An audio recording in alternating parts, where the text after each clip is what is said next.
Hello everyone, it's Katie. So it's 10:50 p.m. on Tuesday night, and as usual I'm gonna start a project. Which is stupid, but it's always the time I want to craft. So I'm gonna do another red project because I want actual red. The other day I just made these and different ones of these, but I want more red. So I have Primo in their red color. I really don't know what it is. I have the alizarin. I don't know what that's called. It's red. I have the alizarin with also some of the red in it, just to lighten it up a little bit. And I'm going to mix these together. I'm also going to be using silver. This is the silver that I used for one of my burlwood bowls in that technique, which I think has some ultramarine blue in it, but just a very little bit. So I'm going to use that. And then we're also going to need some black.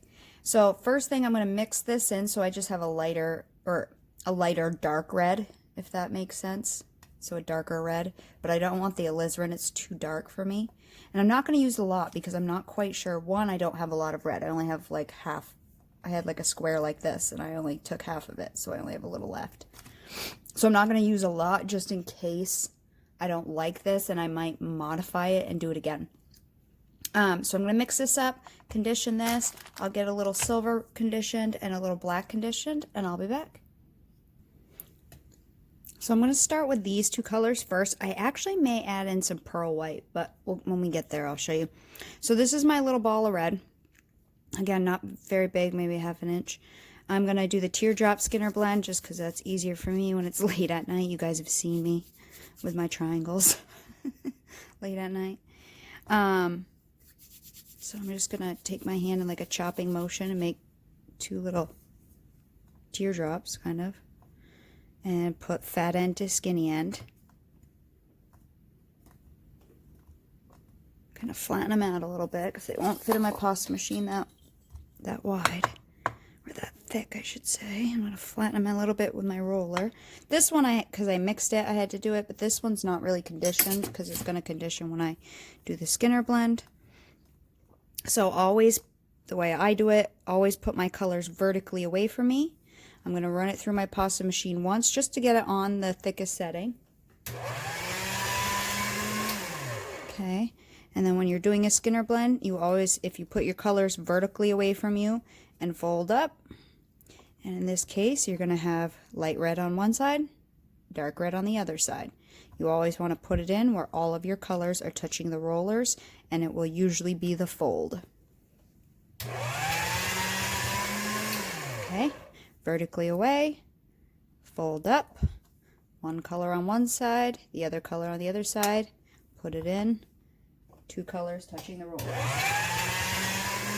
Okay, and depending on your clay, how soft or hard it is, depending on what colors you're blending, it could take, usually it takes me more than 10 times, but people say it can take 10 times. Also, depending how blended you want it, because each of us are going to be happy at different states. So usually it takes me more like 15 to 30, depending. Like if I'm going from black to white, it might be closer to 30 to blend them. This one might not be so much because these colors aren't that far apart in their values. So I'm going to continue doing this, and I'll keep pushing in the edges some that I've showed you before just to keep this kind of narrow. And when that's done, I will be back. I'm trying to keep my videos shorter. I know a lot of you like longer videos, and that's why I make them longer. I also don't like to cut things out because I find, you know, when I was learning, when they cut out a part, I was like, wait, what did you do? I don't know what you did, you know? So they might not think it's important, but it might be something someone else needs.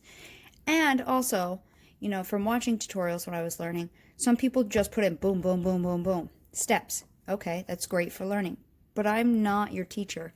You know what I mean? I'm not crazy experienced with clay. I've been doing it for about a year now.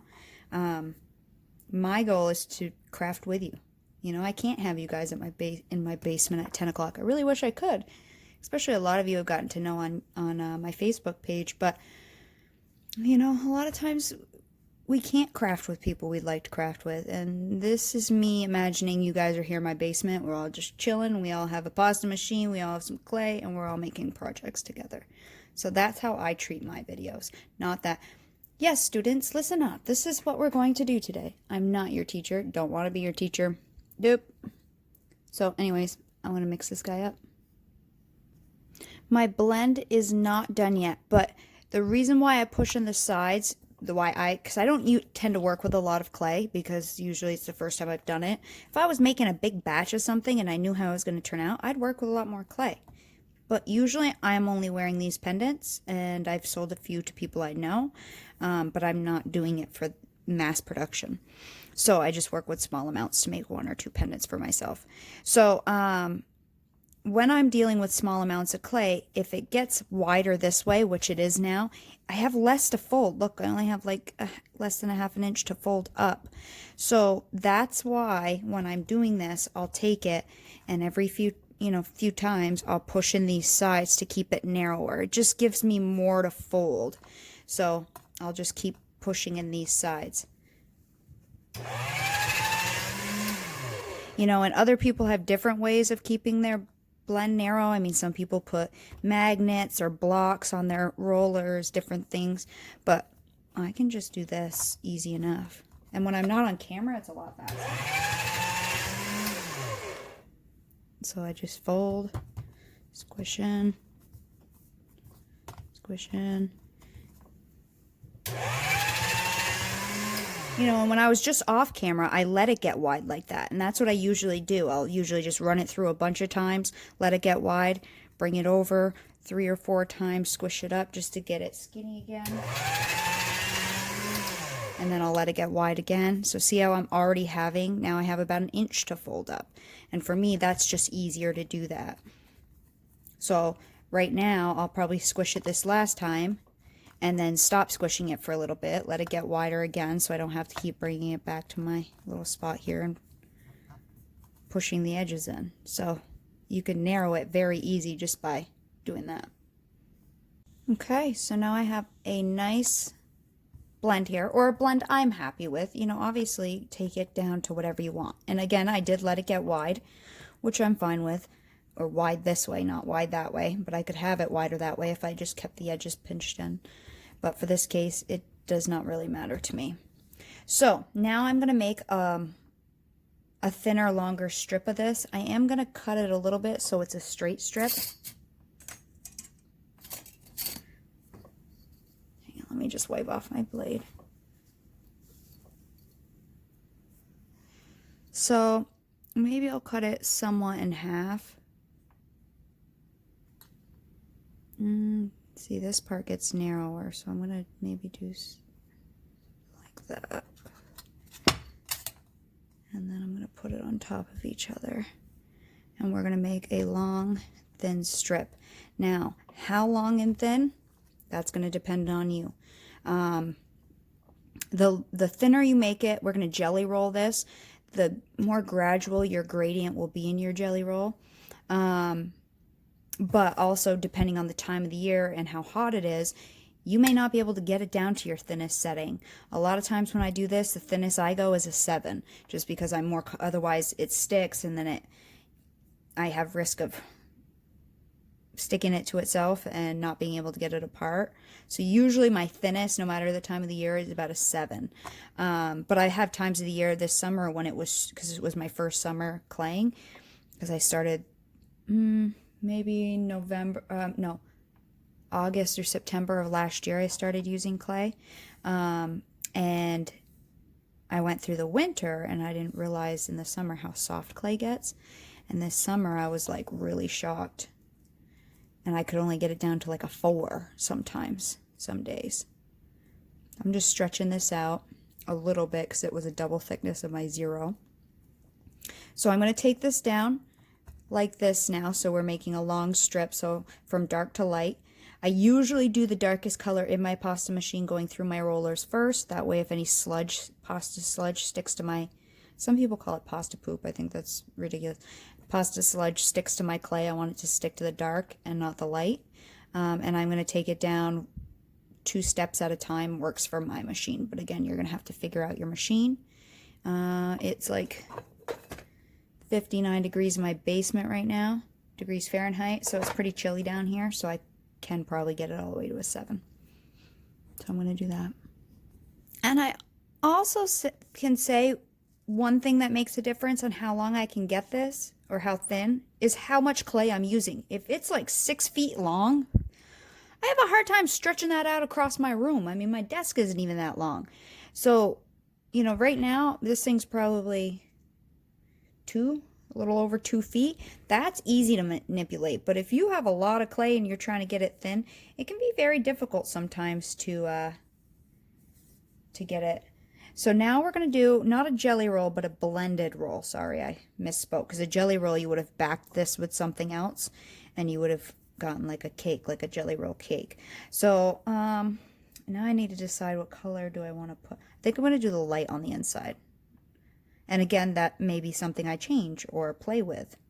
And all I'm going to do is roll it up.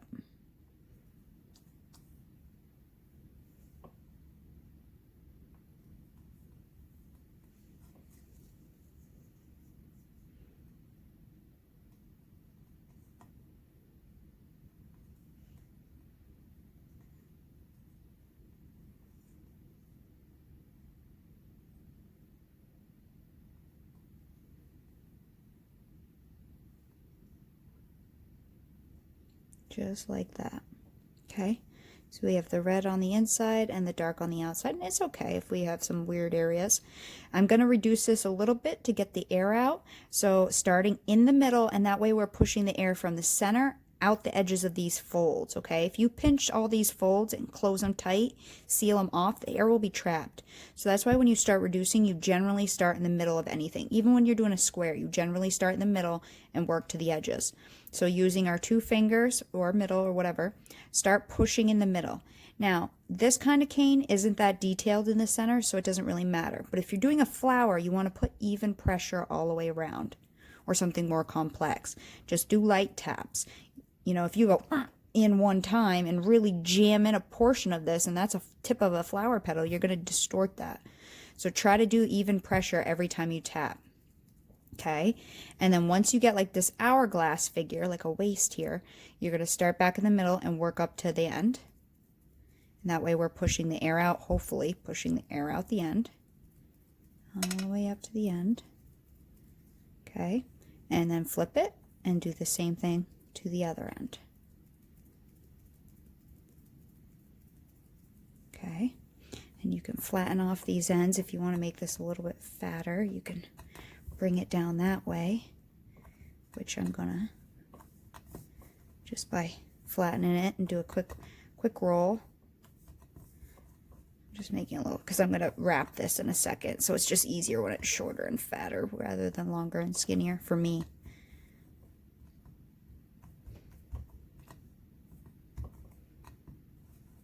Okay, so that's one roll.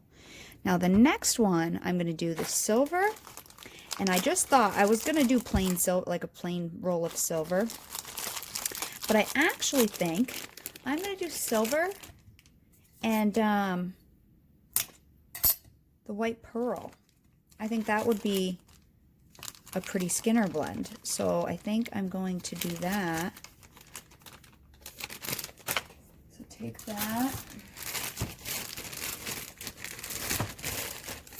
And my hands have some red on them. That's the one thing about red is you get it all, it like stains your hands. Let me just try to get some off my fingers. See, I mean, look how much just rubbed off on my fingertips there.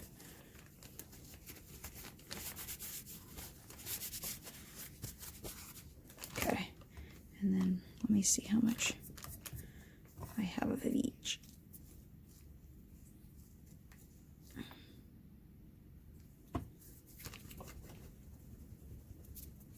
Into somewhat of a ball. I want more silver than the pearl though, I think. Yeah, so just a little less, like height wise. It's like a whole and then 1/3 less maybe. I don't know.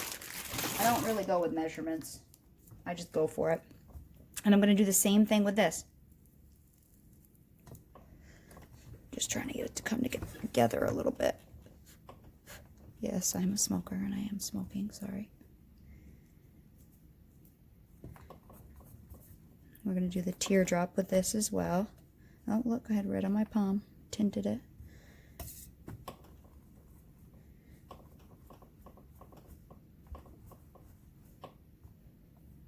Just like that. Flatten it out.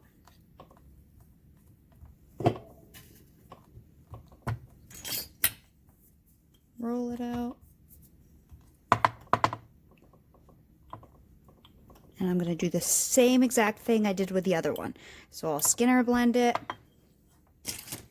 I'll make a jelly roll. I do not know if I'm going to, what I'm going to do on the inside. So I'll think about it and I'll come back before I roll it and tell you which way I'm going to roll this, because I don't really know yet.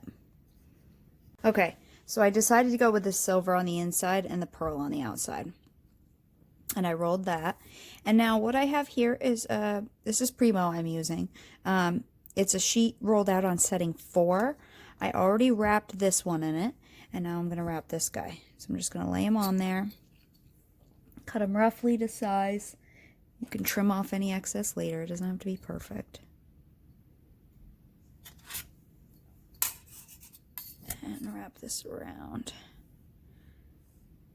If you push down on the seam, you'll get a little line there where it tells you roughly to cut. Again, doesn't have to be perfect. It's okay if it's overlapping this. So I was going to do some hidden magic, but I don't really have the design I was looking for. So this is, I think, going to be more mokume gane type look. But you could use whatever colors, whatever type. You could do a hidden magic with this, whatever you want. I'm just going to go with these colors and see if it turns out okay.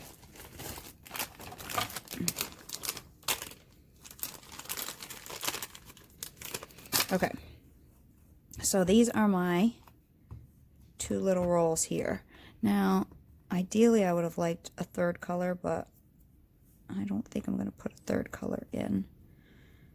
No, this is going to work. So whatever, that's what I'm going with. So now all we're going to do is bring this down into smaller snakes. You can reduce them like regular circles. You could probably even roll these out pretty easily without any issue because, again, there's not much pattern on the inside. So whatever's easier for you. I do have a lot more of this color than I do of that color, which I don't need this much. I just want like 1 pendant.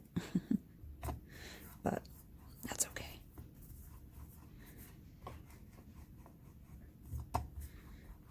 You know what? And I might stop cutting or reducing one of these. I might keep this one just like that.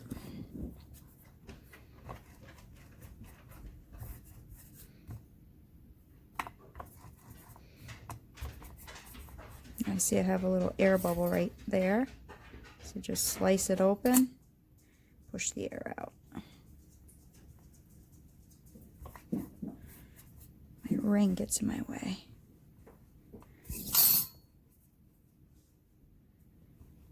I like to roll with this part of my hand, but then my ring gets in my way.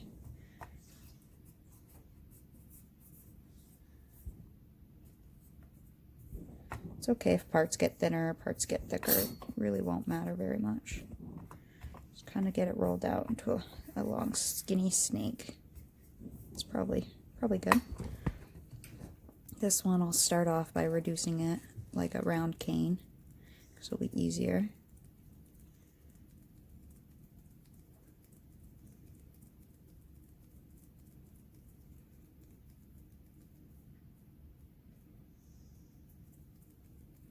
It looks like the red's definitely moving faster than the black here.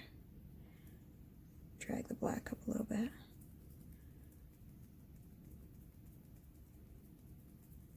I could definitely add a little black on the outside if I wanted to up there.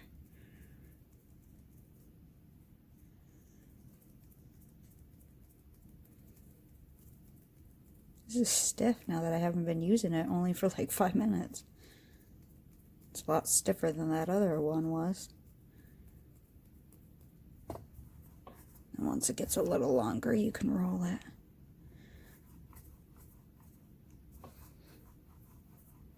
Because again, we're not trying to keep a design on the inside really. You can pull on it.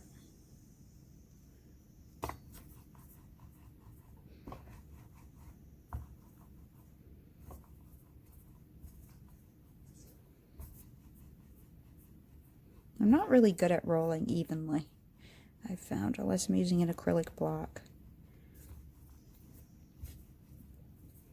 Now I want both of these snakes about the same diameter though, roughly. Doesn't have to be perfect, just roughly the same diameter.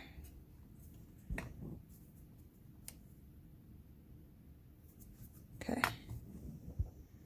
Now I'm gonna use the messed up ends, just cutting them to the same length, and then we'll cut sections of this. And you can cut exactly to make it, to get the exact amount out of your snakes, but I didn't measure my snakes to see how long they were. I'm just going for it. I don't know, this may look stupid at the end when I'm done.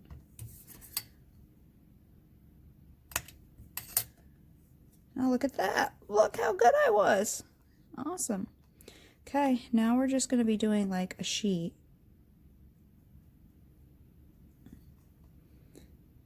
And I'm going to kind of go opposite. I don't want the same color on top of each other.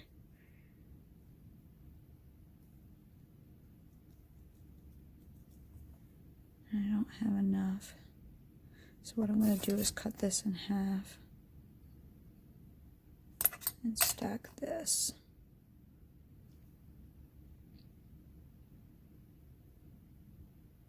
Why can't my brain figure out? It was dumb. And then I might be able to get another row.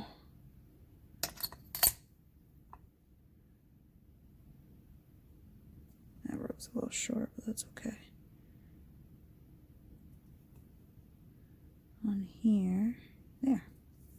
Okay, so now we have this square stack.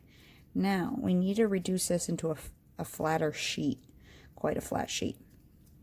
So, and you can stack these any which way you want. They don't have to be, you can have some on top of each other,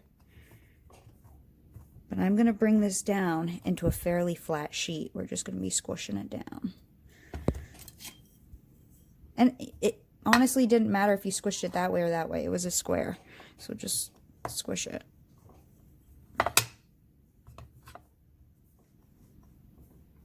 And because that was a distorted end, you can see red there, but ideally we would have black on the whole outside. That's okay again.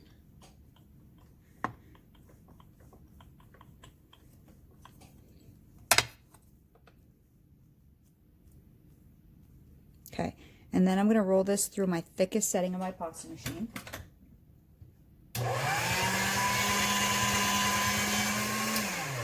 Just like that.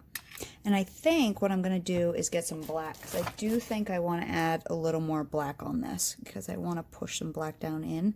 So I have a tiny little bit of black here, but I'm only going to put a thin layer if I can. So I was going to cut this in half next.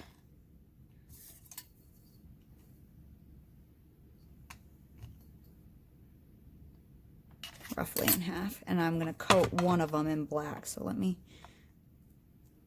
but I'm going to try to go a super thin layer because I don't want a lot of black.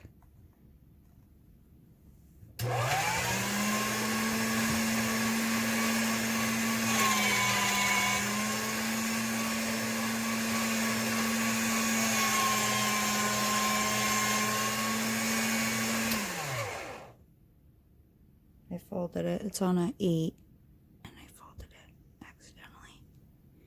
Okay, so it's on a setting 8, so a really, really thin layer of black.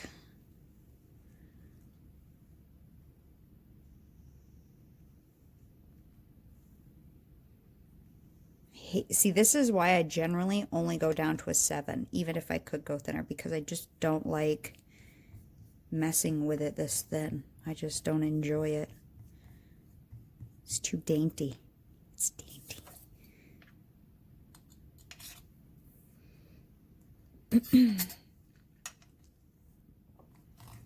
I'll flip it the other way so I can cut off the excess because I am going to do a little black on the top layer too.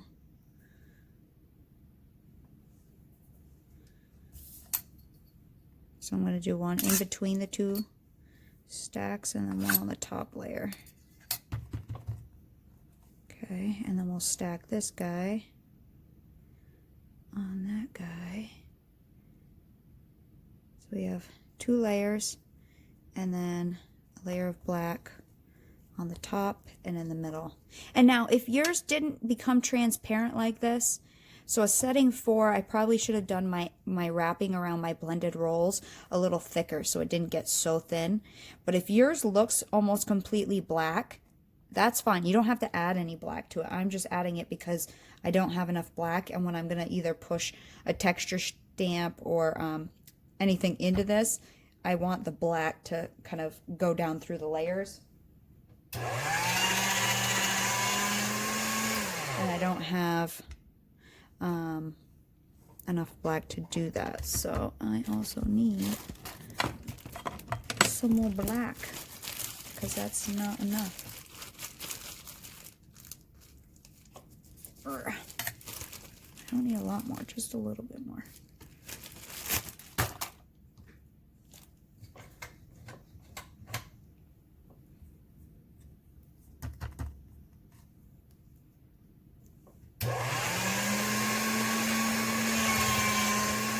Let me get black rolled out, hang on. Rather than keep hitting this, because I have a pause button on my phone and then a start button, I keep hitting the exit button and it keeps stopping my damn video.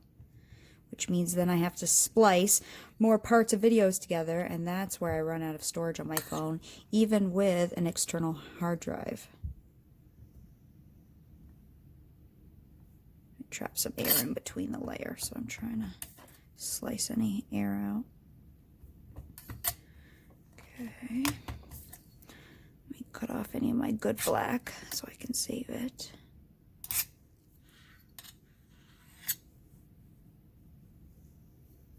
Okay.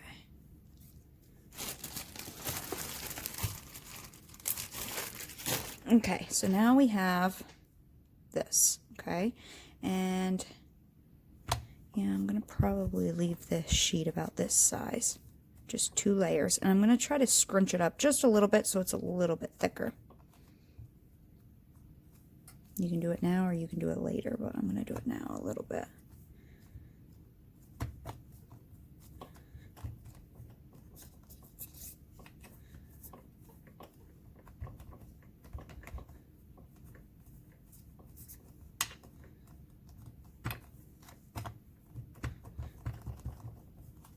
Now I'm going to give it a light roll out to the edges just to make sure there was no air between my 2 layers. Okay, and now with the black side up, not this side, with the black side up, I'm going to make a pattern.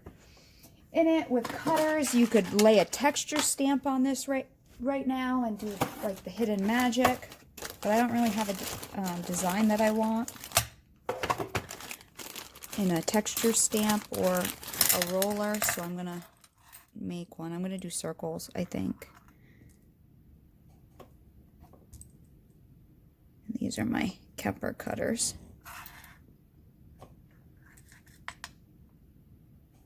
Oh, I probably should have moved that over. I'm so left-brained. I'm so these United 4 perfect squares or circles.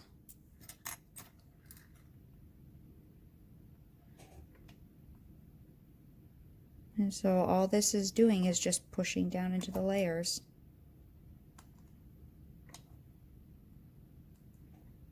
You could push some all the way through, some a little bit through. You don't need to go all the way through if you don't want to.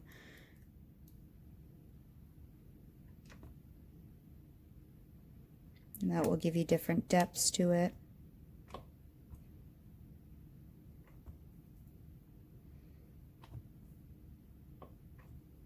I also may put some straight lines in at some point. I don't know, whatever you want to do. If your piece comes out in your cutter, that's fine. Just stick it back in.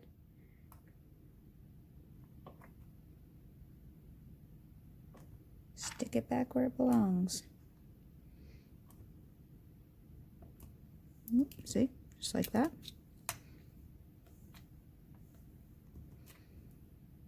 Really with this, there's no right or wrong. Enjoy, have fun, be creative, let yourself go.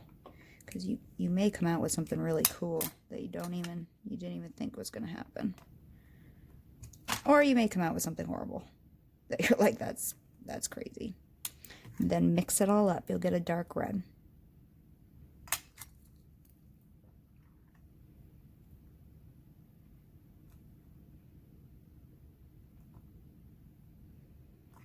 So whatever you want to create it. Just go for it.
Okay, don't like that. I don't know.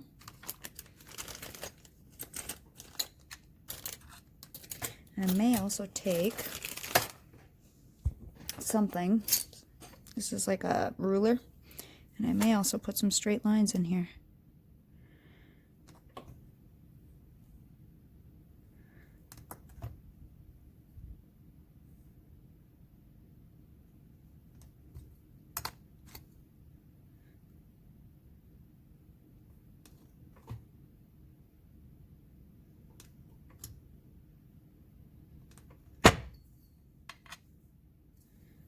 Maybe one right here.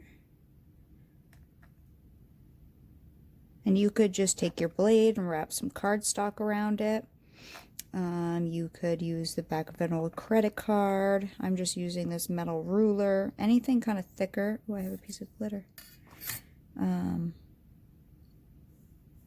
of thicker will push the clay down through. You can use your blade too. It's just going to push less clay. So maybe I'll do that over here. Maybe I'll do a couple of these with my sharp end of my blade.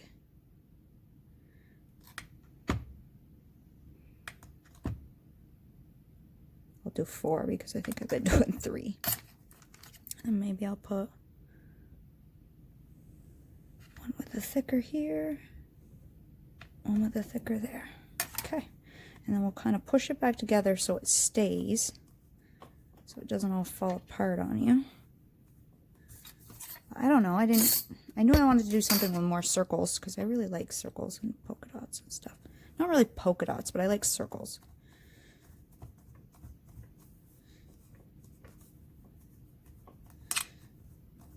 And I don't care if I get out all the impressions. It's not what I'm looking for in this to make this perfectly flat. I'm just trying to get it so it stays together. I'm using that ruler right now to kind of push. Again, you could use an acrylic block, your credit card, whatever, to kind of, when they're thinner like this, when they're thinner, you can use whatever you want. Oop, oop, oop. Because it's hard to reduce it this way right now because it's so thin.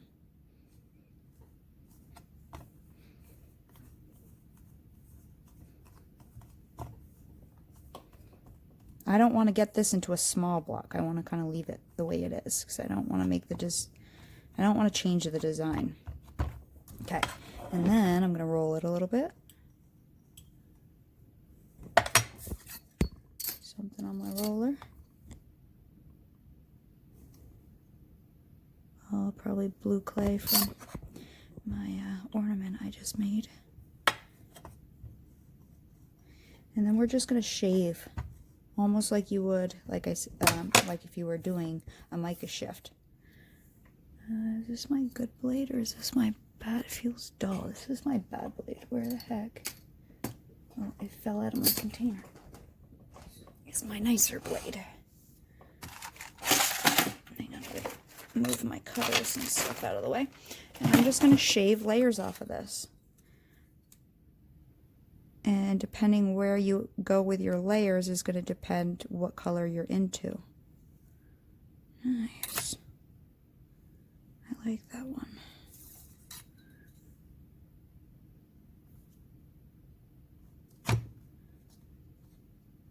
So yes, my tile, being not that big, slides.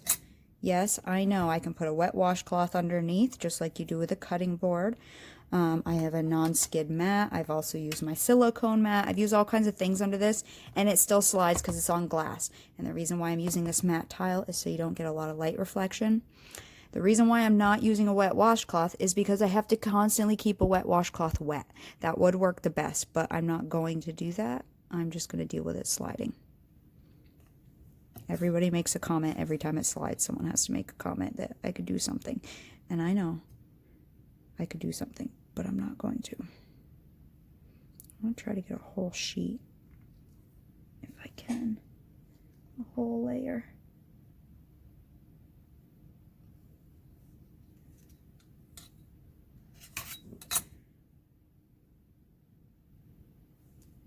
It's kind of neat, huh?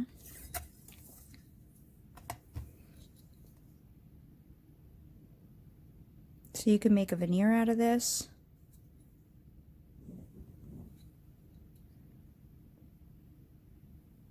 Yeah, there we go. I want some more red. And this one. I want this one. I like this one the best, this layer here. I think that's what I'll use to make my veneer. This one here. I also like this first slice, looks really sharp.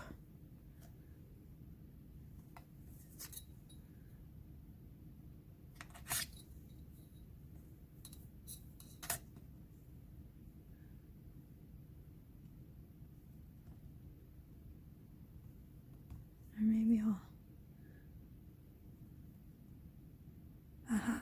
like that. Match it up there. Because this isn't about perfection, this design that I got going on here. Definitely not about perfection.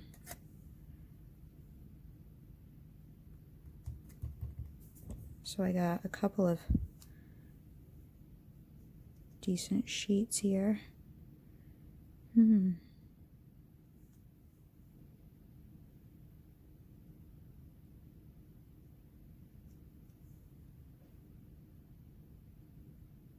I don't know which one I'll use. Well, let me start rolling them out a little thinner here.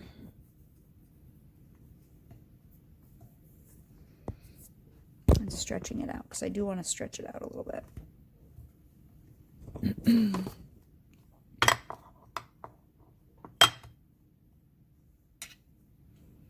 If I did it on some parchment, I could actually spin it around.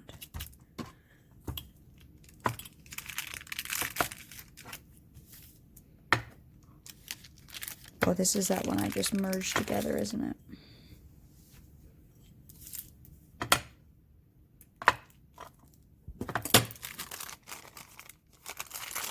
Okay, I'm going to put that through my pasta machine. That side looks really cool right there, doesn't it?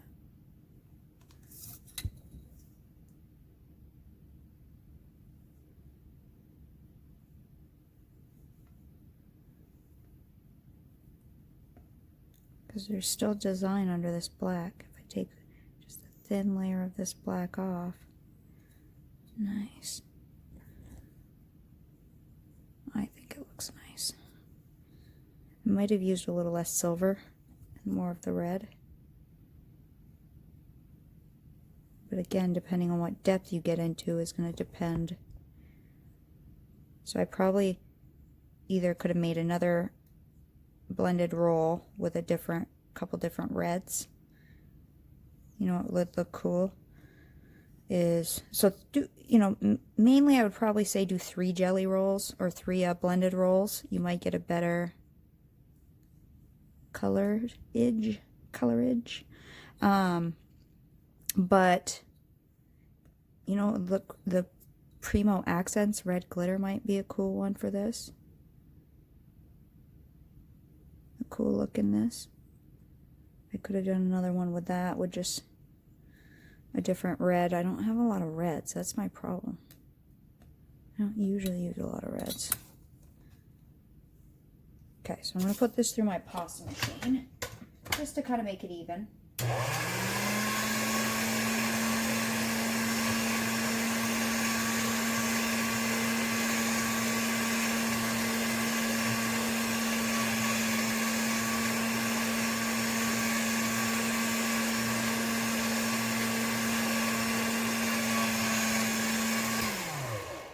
So there's that one. Kind of like this part right here. Just the red and the black and a little bit of silver. That might be a cool pendant right there.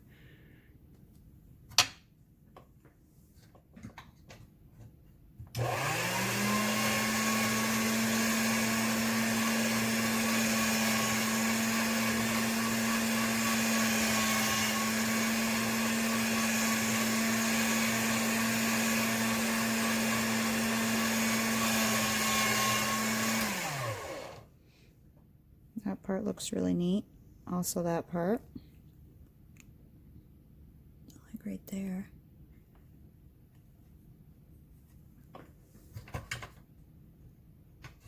Oh, and I could also shave off this back side too. And try to get, this is the bottom. Get some design going here too.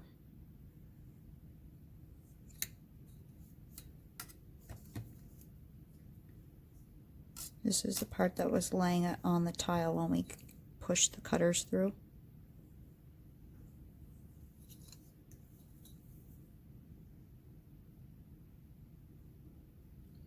And gouging it unevenly will give you different designs or different depths of color, because one layer is going to have one color and one layer is going to have another. So when you're gouging different depths, you're getting different colors coming through. So if you're cutting even slices,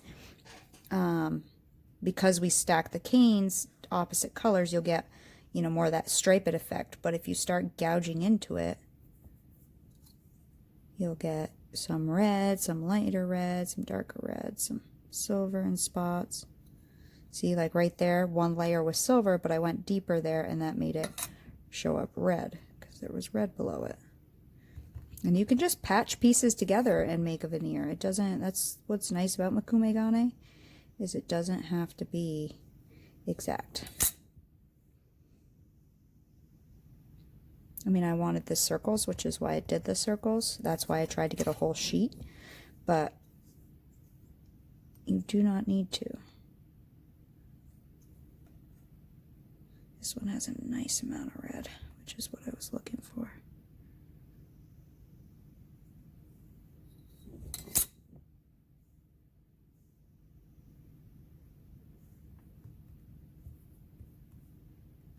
That's thin right there. I'll put that there.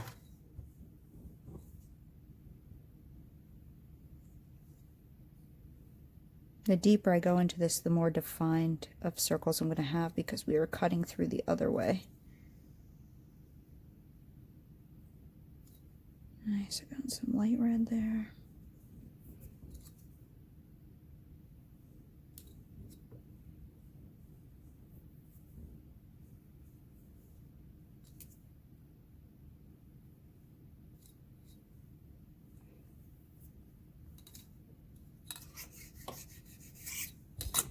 Now I have both sides.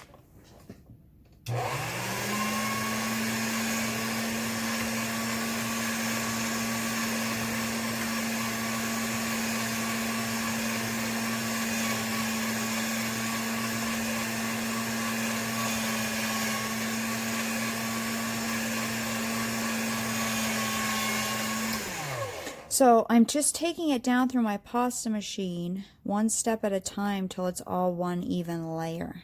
And because I gouged, some parts may stretch more than other parts, which is, again, fine with me. And then I can pick and choose. Did I run this one through already? Yeah, I did. This is too thin for anything right here. And then let's do this scrap piece and see what I could come up with here, you know? Well, that's way too thin. Well, whatever. Let's roll it through.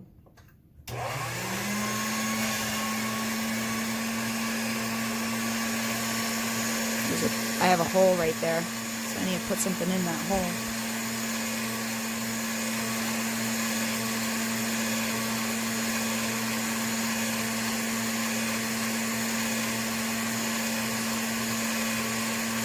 The end right here is too thin, but the middle's not.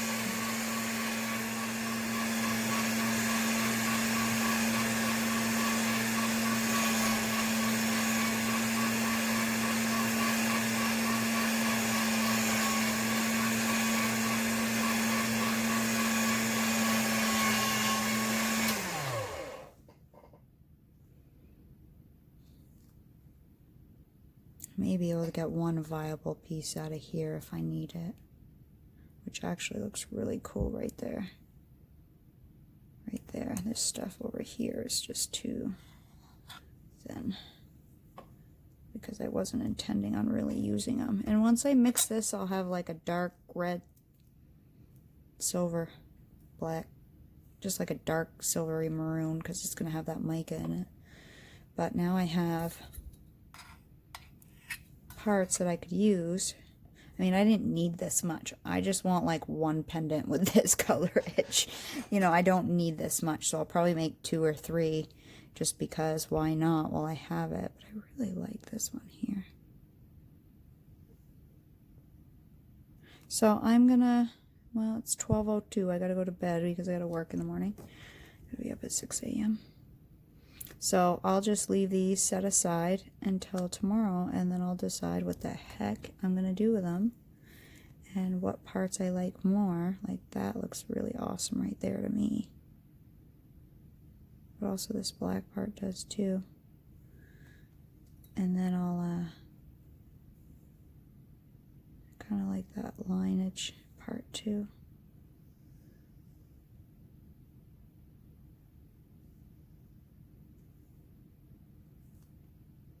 Yeah, and then I'll make a pendant for myself. So I just want to show you, even though this isn't mixed 100% all the way, that's really the color I'm ending up with in my scraps, which isn't a bad color at all. So once you cut your pendants out, or parts of your veneer out, you can use this as the backing. I also had a little bit of that silver cane I cut off. I mean, I have the fatter one that I kept that I'll keep, but I had a little bit because it was longer than the other blended roll, than the red one, so I cut this off, that I'll mix in here and use as backing for whatever I decide to do with these. And I'll probably mix it with some other scrap clays, and then I have something to lay these on because these I rolled out fairly thin right now.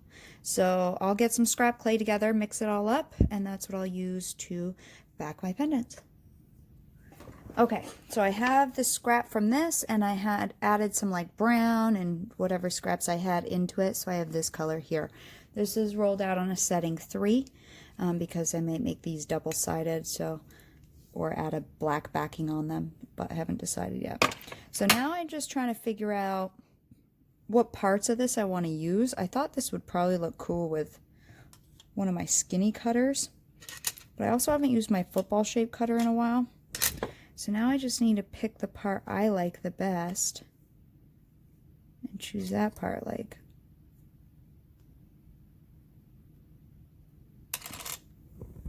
see, I did too much silver. I wanted more black and red, and I got too much silver in it.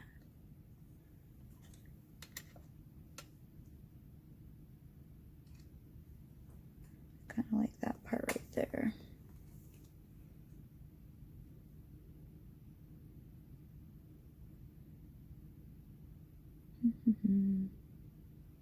I kind kind of like this guy. That one right there has more black. Okay.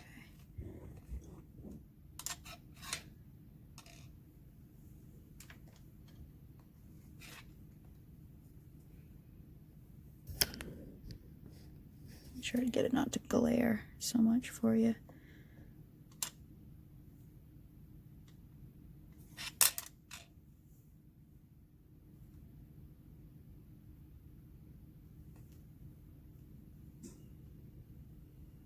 Yeah, because these sheets are so thin, I have to put them on something.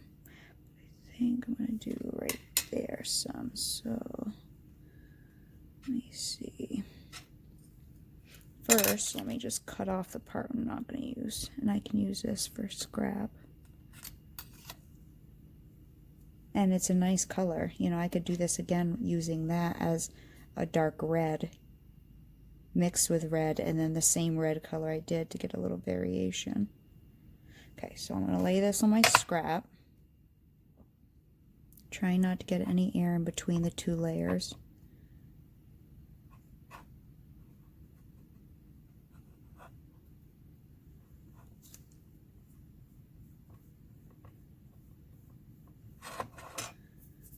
And I smeared it a little bit. That's okay, because it's still 12:10. I should be going to bed, but I decided to go for it and get in the oven tonight. And now I just need to decide where I want to cut.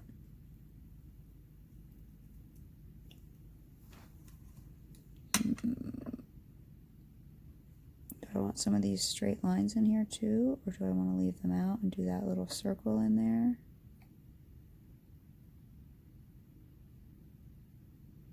Look, see right there, it got almost kind of weird, so I almost might put my cutter right on that. Oh, my dog's dreaming. He's growling. I don't want to do that. Let's see.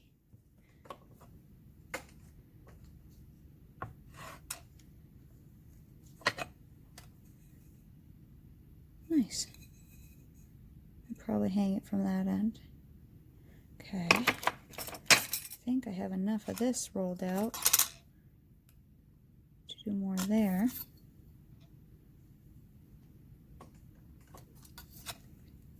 I'm going to do one more, and then I can always leave the other two, and when this comes out of the oven, put it on the back side, you know, so it's kind of double-sided. And then I can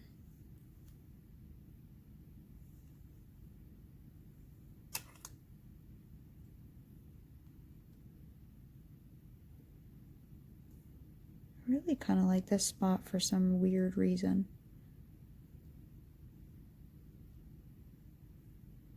I do. I kind of like that spot. I mean, I like this spot too, but I kind of like that spot. I don't know why. Maybe I'll use both spots.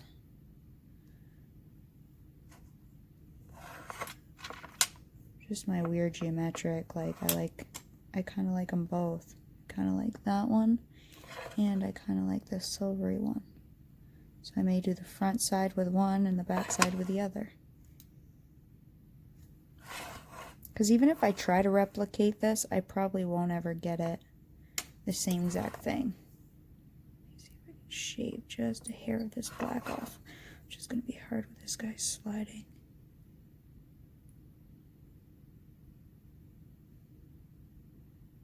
When I sand, I could probably just sand some of this black off, honestly.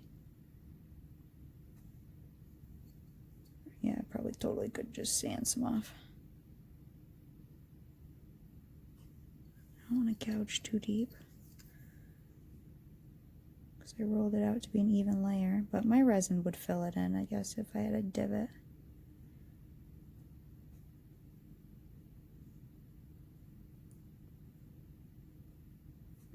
That went deep, but that's okay, because I'm going to resin these.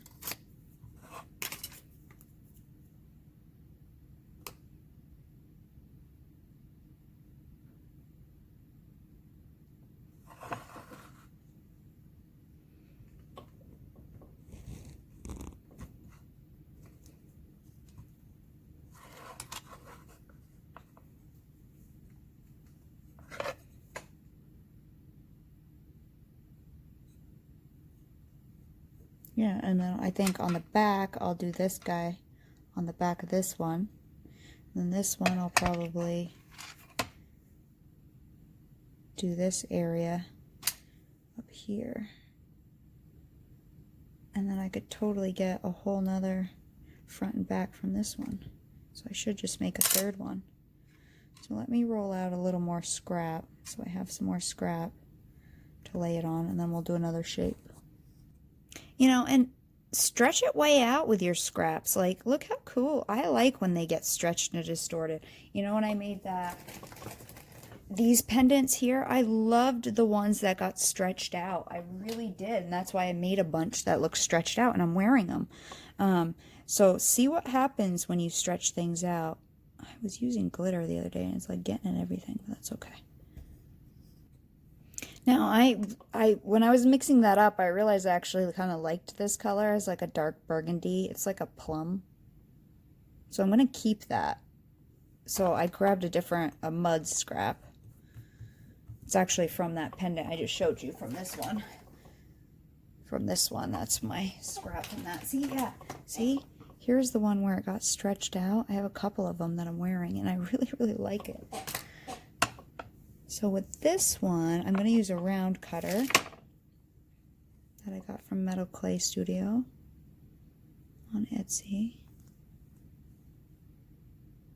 I think I might go in this direction and do the 3 circles.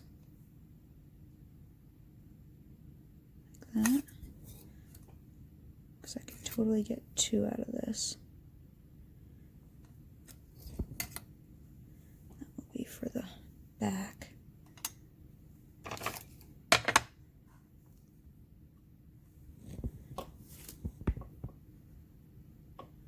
Someone complained that I need to stay on camera. I didn't let their comment go through because I didn't think that helped anybody, but it's difficult to stay on camera when you're working in a 6-inch area. So if I go off camera, I'm human. No need to complain about it. When I'm focused on my stuff, it's hard to notice because my camera's above my head. So when I notice, I get back on camera. Unfortunately, I'm human, and I don't have someone recording me. I'm doing it myself.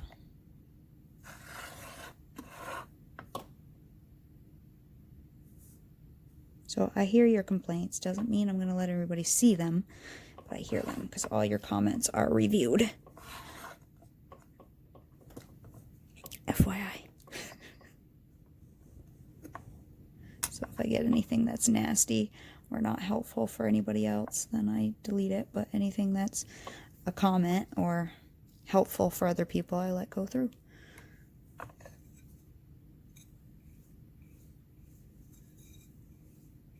There's only a few that I don't let go through. Okay, so I'm going to get these in the oven. And I'll bake these guys off. And because I'm going to do another bake, only about a half hour I'll bake them for. And then I'll trim up, usually always, because my plastic cutters, I tend to get a raggedy edge, and I don't pick this up because I don't want to distort it at all. I'll just take my orange buffing wheel to the edges to get rid of the raggedy edges. And then we'll do some liquid clay, and we'll put the other veneers on and bake it again then for a full hour. Just kind of try to smooth it off. I could also take some parchment paper here. Kind of get my fingerprints. My hands are getting really bad in the medical field. See, they're already cracking. They're starting to crack up on me. I just barely bumped my hand on something and I cut it because they get so dry. Our wood stove's going. We got about 8 inches of snow today. It's 14 degrees out right now. You go outside where it's freezing cold to inside where it's hot, and your skin gets dry, let alone, like I said, I mean, at our office, at my dental office, and I'm not just like the receptionist there, I'm actually cleaning teeth all day, so I'm washing my hands all the time, hand sanitizer all the time. So this time of year they get really beat up. It doesn't matter what you use. I've bought creams like Surgeon's Secret. That was developed by a surgeon because his hands got dry and it's like really expensive. I've bought in, and that's made out of beeswax. I've bought in like really expensive creams for really dry hands, and it really doesn't matter. I mean, you're going to wash it off in 2 seconds if I apply it at work. I mean, literally, I have a patient every hour. I wash them before each patient, anytime I take my gloves off, during the patient, and after each patient in an hour. So I probably wash them 4 times in an hour. Like, how long can you keep that cream on? You know, 15 minutes, not even.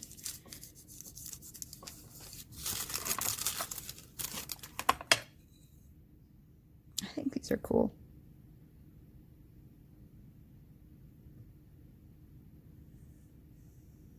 You know what's funny is as you're doing this, you would think to do this to show people and move it around.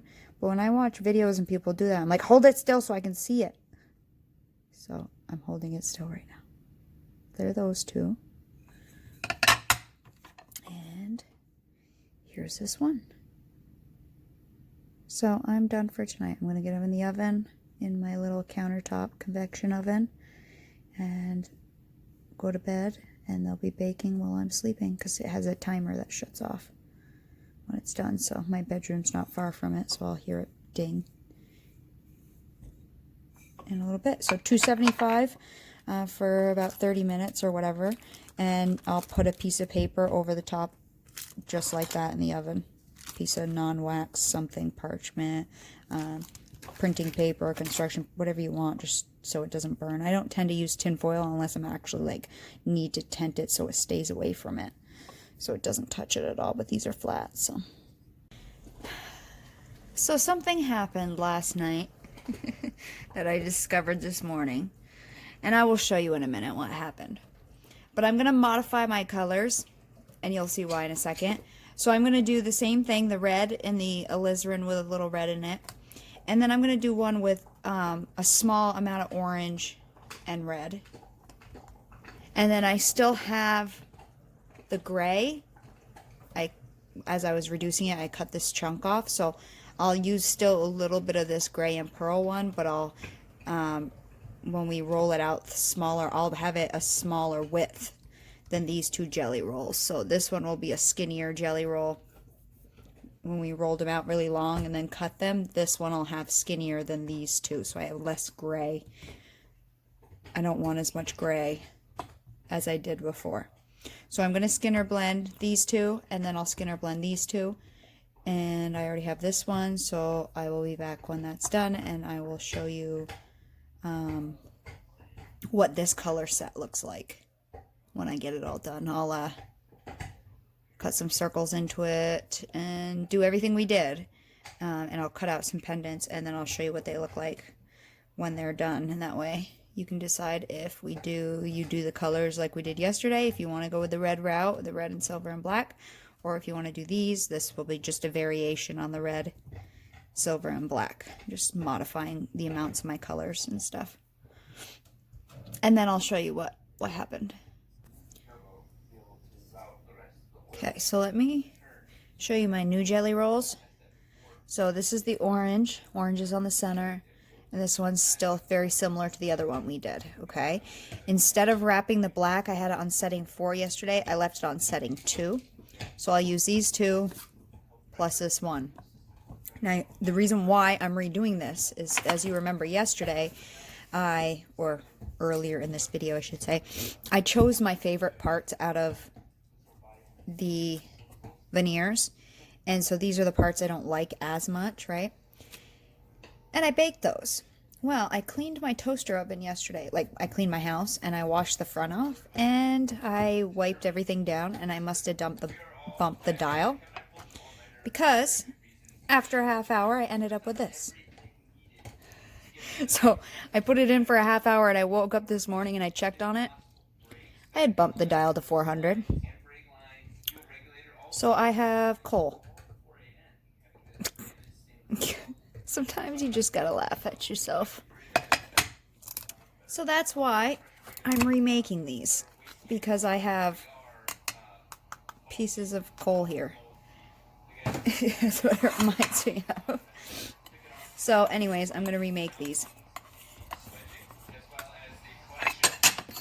So like I said, with the silver one I made from yesterday that I kept this piece off of, the silver and pearl cane, this one's going to be a lot thinner than those two, obviously, because I have less of it, but I don't want as much silver as I had yesterday. I wanted more red and black, and I just wanted to add a little bit of silver because I wanted another color blend in it, because I thought just plain red and black would be just too much red and black, but I want a little bit of silver, so I may not get as many sausages out of this as I did, like an even amount, but I'm going to get some. But I'm going to make it also skinnier than the other two, which is fine. So that's a lot skinnier. So these I'll reduce down. I'll show you right before I start to put it together how much difference in fatness this is going to be, okay? So let me reduce these down. I'll be right back. So this is what I'm working with right now. So the silvers are a lot smaller, and everything's just kind of randomly stacked in here. So I'm at the point where I'll just flatten it out and then roll it through the pasta machine and stack it. I may still have to add a layer of black. I may not, because I did a thicker black wrap, so the black may not thin out quite as much as it did. But it still may, because I only did a setting 2, so it may not, but it may, so I don't really know. This is the silver one that had the setting 4 wrap yesterday, but I'm actually seeing quite a bit of black on the other ones so far, but I'm still going to have to see because I have to run it through my pasta machine too.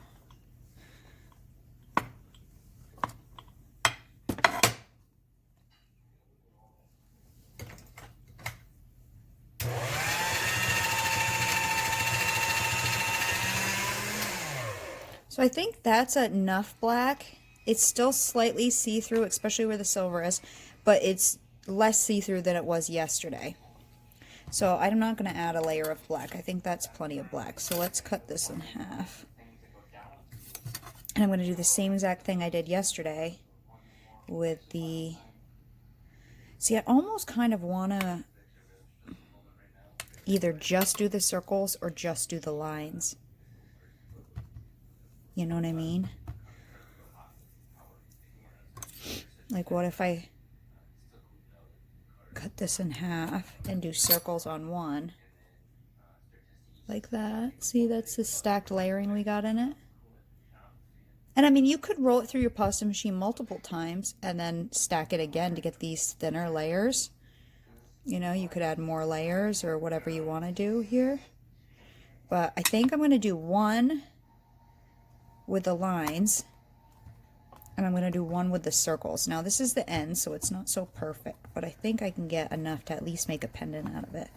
And I'm talking the lines where I used like that ruler and pushed in. I think it's just too busy with both the circles and the lines. So make a small batch of something and then modify, or make notes and say next time I would do this. I would do it differently. I'm just kind of reducing them a little bit. So again, they're easier to reduce later, just like we did. Okay, so I'll put in some lines with my ruler and my blade and stuff, and I'll put in some circles with the Kemper cutters, just like yesterday. And I'll show you before I cut them up. I'll show you how I did it, or I'll show you the pattern I did. And I'll be back. Okay, here's my circle one. Here's my line one. So that's all I'm doing. I'm just, like I said, and I even did some half lines like this, here and there. I did a half one there. So you can just play around. But I think it'll be a little less busy this way, more cohesive. It'll just be circles, just be lines. It won't break it up so much. So I'm just going to kind of smush it all back together just like we did earlier in the video, but for me, yesterday. Yeah, because it's 8:30 the next night. So yeah, let me finish squishing these up and I'll cut some slices and show you. I know this is a lot of red going on here. So let's see, what's my favorite one? So this is the one I just pieced together and may not use it. And again, this is one I just pieced together. But the ones that I got complete sheets out of, I got this one. It's one side. And then that's another side. And then, and yes, my fiance is listening to a podcast in the background. I like this one. I actually really like that part right there with those 3 lines in the silver. So I got this side. And I did this time added some Primo Sculpey accents, the red pearl. And then this side as well. Okay, this is the line one. And then again, that's just my piecing scraps together. These ones where I got pretty solid sheets out of, I got this side. And then I have this darker side. This one, I really like this end here, right here. I might go diagonal with it, but it might look like 2 boobs kind of now that I'm looking at it, so I might not use both the circles. I might just kind of go here. Here's the other side. Oh, that's a cool side too. Right there is pretty neat. And then here is the last one of those. Well, I like that one. Let's see what the other side looks like. That looks kind of neat. So they all look pretty cool.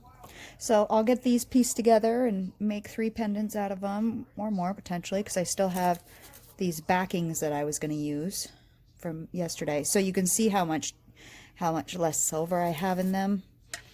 You know, these are just the scraps from yesterday that, you know, I had a lot of silver in it, and now I have a lot less, which is more of what I wanted. Again, a little more orange than I wanted, but you kind of have to just go for it, you know. I'm not doing exact measurements, so. But it's not bad at all. So I'll make a couple pendants, and when I'm done, hopefully we'll be at where I should have been at. Okay, so pretty much all of my pieces are out of the oven. Not pretty much, all of them are. And what I've done with most of them is I've backed them with a part of the veneer I like. So that's the baked side, that's a raw side, and I'll show you when they're baked. These are all raw sides, they're all face up right now. So next, I'm going to just show you how I did this really fast. And I've showed you before, but I'll show you again quickly. So I have one here that I just took off the tile, that's it. So the first thing is I have this rough edge that I didn't clean up, that I'm going to clean up really quick. Now, you can use the orange wheel that I've showed you guys a bunch of times. Even a white wheel will work with more pressure and more speed. I use my orange wheel pretty much all the time, but this was on, and this is a sanding Dremel bit. I have these on my Amazon ambassador page as well. On a pretty low speed, I'm just going to go around and remove that rough edge quick.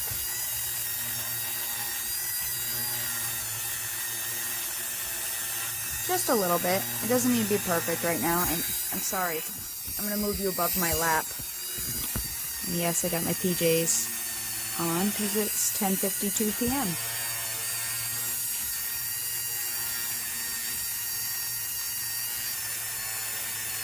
So I'm just taking off the scrap so it's not so scraggly.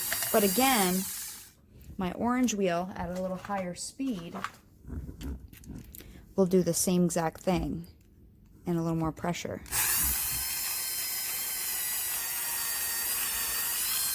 Same thing. So try your different wheels out and see if with a little more pressure and at a higher speed if you can do light trimming with it. Because a lot of times you can. And I don't really care about the edges right now because I'm going to do this later and get them better. I just wanted to get off those scraggly bits. Okay. Bring it back over my desk.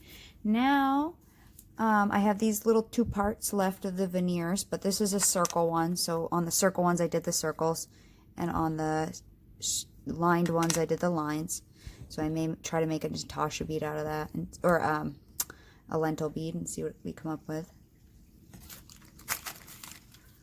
But I have some liquid clay here, or bacon bond, I should say. I'm going to put a little bit of this on the back.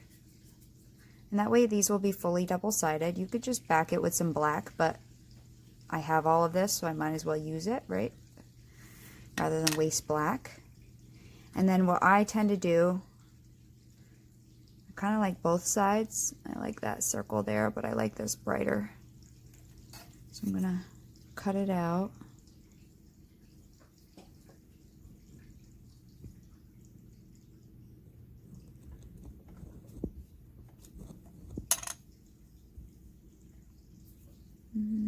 is it? Oh, like, where did I set my blade? It's right in front of my face. Pick it up and just, we're going to lay it on.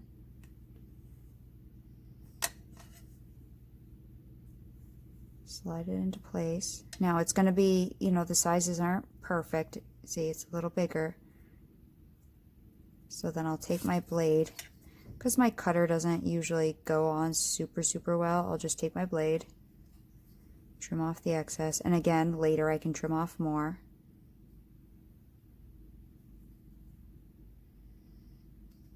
Just trim off some just so it's close.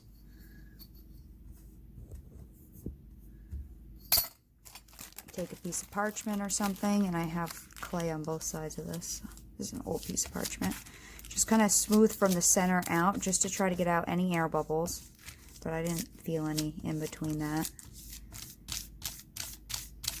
And then usually, so I don't get my fingerprints all over, I'll pick it up like this and just kind of smooth the edges over, just to make sure they're kind of merged together.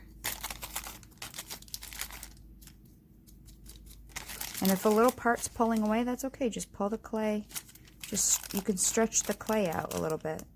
So if you happen to bevel it in when you cut it, it's okay. Just drag the clay to where you need it to be. And I put a little too much Bacon Bond, so it's a little slippery. So I'm just trying to seal the edges together pretty much. So it's not two separate pieces, it's one piece.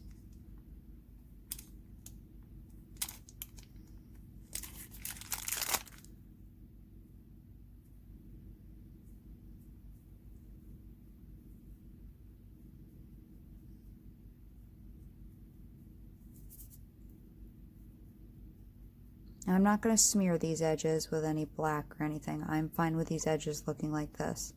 Well, they'll be smoother once I trim them, but I'm fine with the coloring of them.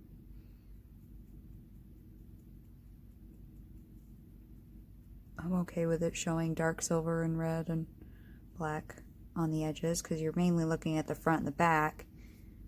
You're not really staring at the sides. And these are thicker pendants. I don't usually make them this thick, but they are thicker.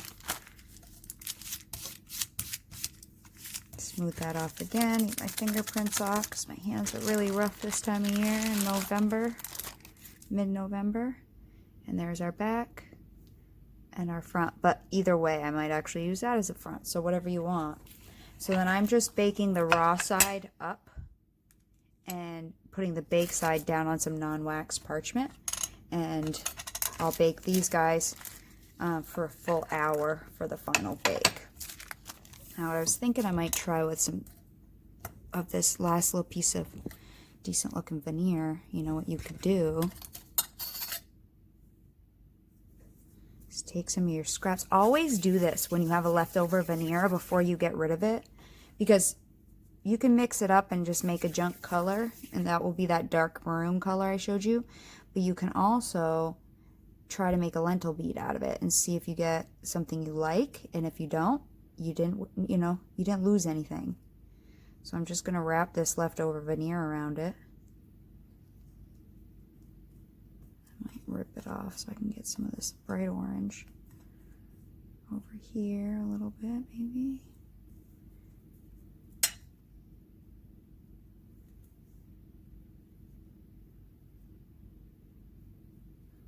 And you can and then just roll it in a ball. I mean, like I said, I can always junk this, but I could use this as a back for another piece if I end up liking it. And then pick a part you like to swirl, that you think will make a cool looking swirl. Like here has orange, silver, and red. That might swirl well. Right here might swirl. I mean, there's a lot of areas that might swirl neatly. Then take a acrylic block, place it down, and just start going in one direction. So I'm going counterclockwise is what I tend to do, I guess. Mine always get a little oval shaped. It's just the pressure I'm putting isn't perfect. You can already see it starting to swirl in there. Oops.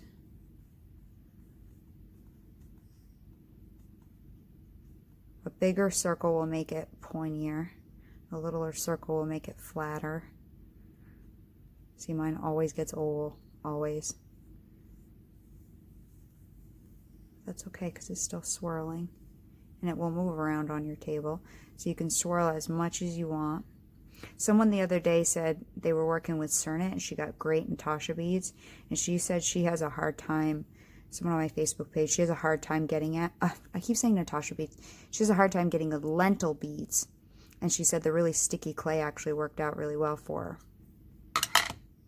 So see how we got a little swirl there? And you can go to your heart's desire, and then you can flatten these out. I mean, you can make it into a cabochon, put it in a cabochon mold, shape it into a cabochon. You can also just flatten it and roll it out and have a veneer or a backing for something. Or you could put it in a mold right now. So before you junk your veneers, do that, because I've gotten some pretty cool ones that I've actually used for cabochons just out of my scrap veneer. And you don't need a big piece. You can just put on a bunch of little pieces on it. You know? That part looks cool. But I've gotten, and I know I've showed you this many times, but just out of different scraps, this one I swirled in different areas, in multiple areas. I have all kinds of these that I've made with scraps. You know, I don't do anything with them at this point. They don't really have much to do with cabochons, but I have a little water on it. You know, so take your scraps and see what kind of cool stuff you can come up with. So anyways, I just want to show you that quick. I'll get these in the oven, and then I will tomorrow after work sand a couple that I like, probably one or two. Probably one of each, one of the straight and one of the circles, because I'm only going to be wearing them. If someone wants one, someone I know, then I'll resin and sand it for them. I just have a bin of extra ones I made with veneers that I just keep in a box, and you know, if someone goes, oh, I like that one, then I'll make them one, or I'll finish one off for them. But to me, I don't want to resin a whole bunch of, well, UV resin is not super cheap, even though I do have a fairly cheap one, but it's not super cheap, so why, you know, just resin a whole bunch that I'm not going to wear, you know? So I'm going to bake these 275 for a full hour, and I'll take a piece of parchment and lay it over the top of them. Okay, so I want to show you what I've done here, and what I've finished, because I finished sanding and buffing most of them. So I wet dry sanded with my I've been using a skill sander, and I showed you guys this in the faux burrwood bowl.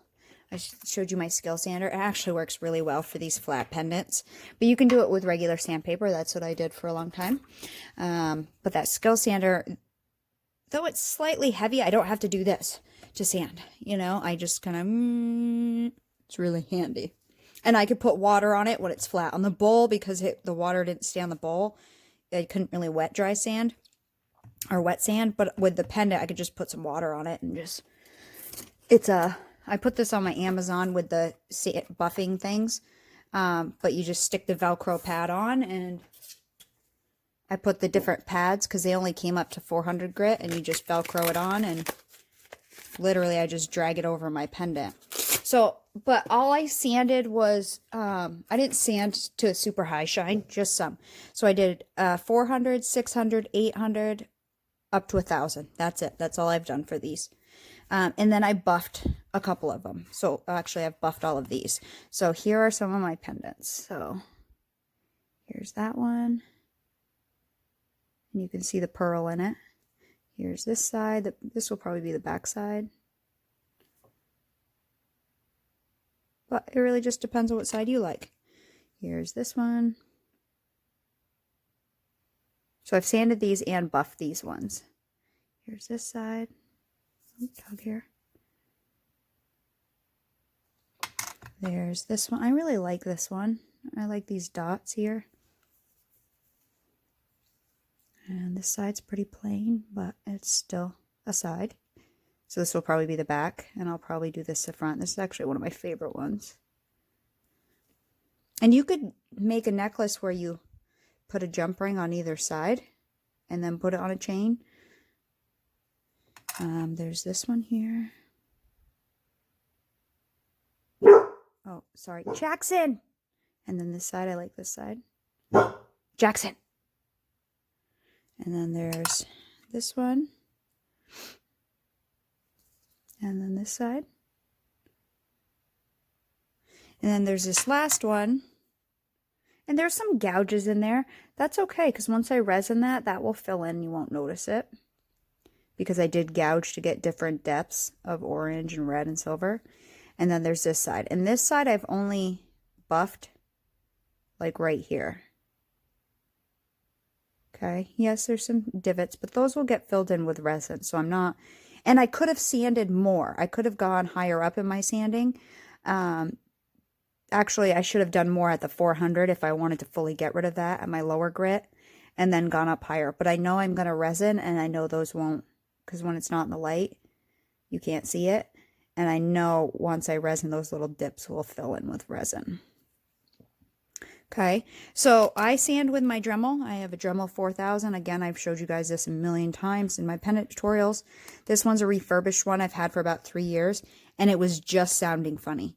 So, you know, it was about half the price to be refurbished. So, hey, I got it on Amazon. It has different variable speeds. I usually polish around speed 15. I use 2 different wheels just because I've tried different wheels, and I find I get the best polish with both of these. The orange one is a little more coarse, so I do the orange first, and it helps take out some grinding marks. So, actually I might... Okay, so I have a heating pad on my lap because it's 55 degrees in my basement, so it's chilly, but I'm going to put you over my lap because it's easier because this thing's kind of long, and I don't use a flexi shaft because you can add an attachment on here, but I don't like to have extra cords and stuff, so I just use this. So the way you put a burr in is by holding the lock button. That will allow you to spin your chuck here, and your chuck will open, get wider and skinnier as you spin it. So put your thing in and then tighten to close, and my finger's still on the lock button, and then give it a pull and make sure it's locked. Again, I usually polish around speed 15. So I've done this area right here. You can kind of see where I've stopped. Okay, so I'm going to go through with this one.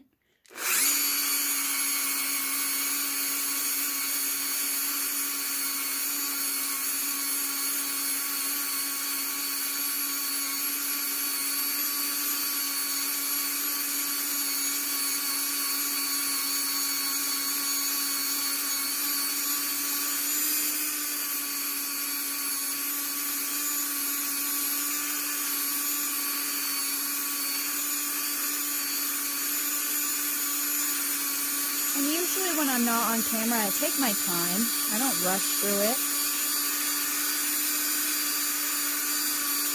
But on camera, I tend to go a little quicker.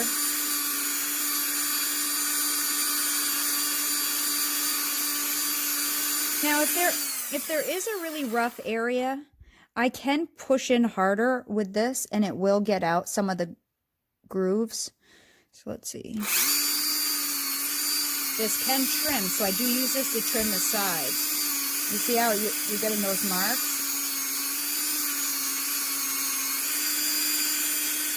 You see there were dots right here.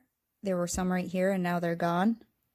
So you can trim with this if you push harder, which is why I use it to trim the sides a lot of times. And then now I'll back up on the pressure and not put as much pressure to kind of smooth it off now. So play with your pressure and how much you're putting to see what you can achieve with this. I'm sorry, my dog keeps barking. I have no clue why. It's really windy, so he's honestly probably barking at that.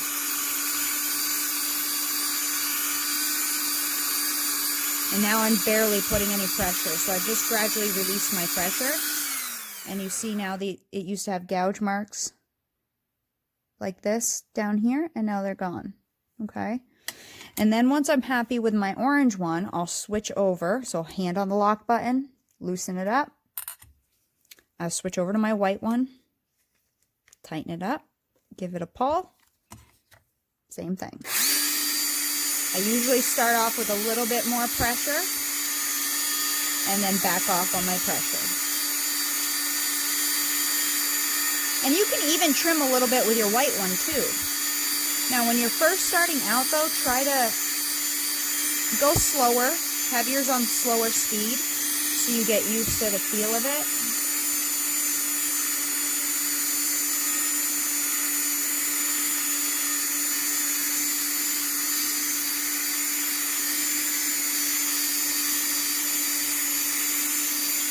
I mean, the first time I used this, I was not anywhere near speed 15.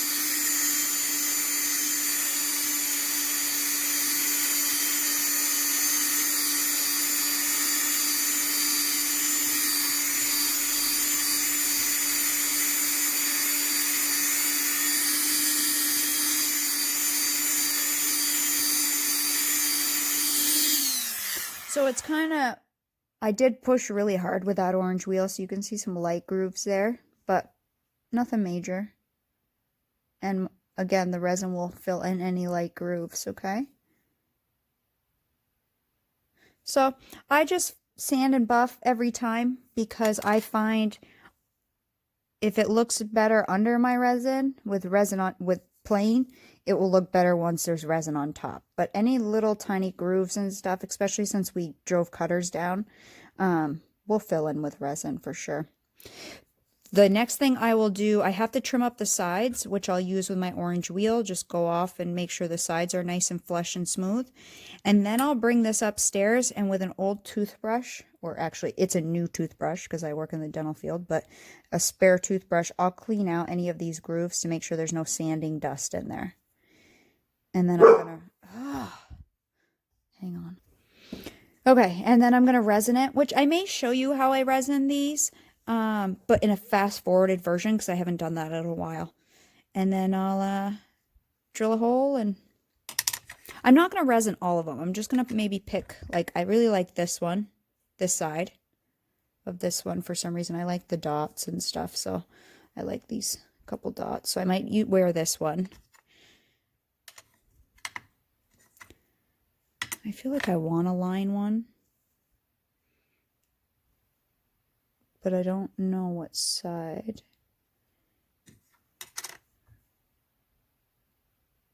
I only made 2 of the line ones for some reason. I'm not a real fan of this side. But these are ready to be resin. So usually I do all the sanding and buffing, and then I put them in a box, and I can resin them later if I need them to give to someone or something. And I have a bunch in a box, but they're not resined because why waste my resin? I don't know what other one I want to do. I definitely know I want to wear this one. This looks kind of 3D right here, which is cool. On camera, yeah, right here, doesn't it? So I don't know which one I want to do. And if you like both sides, you can resin both sides. This one I'll probably just resin one side because I'm not a crazy, this is like a really plain side. So this one I'll probably just resin the front.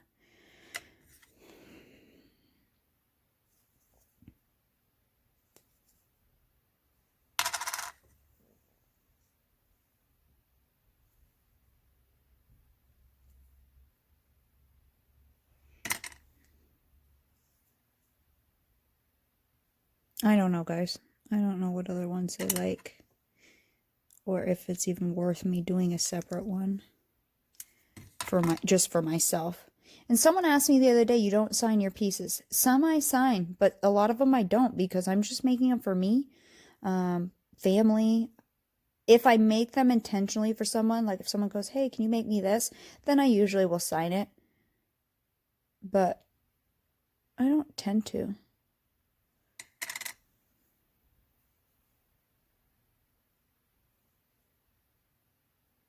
I don't tend to sign it. I think I'm just going to resin this one. So I'll clean up the sides with my orange wheel. and just make sure it's all flush and everything.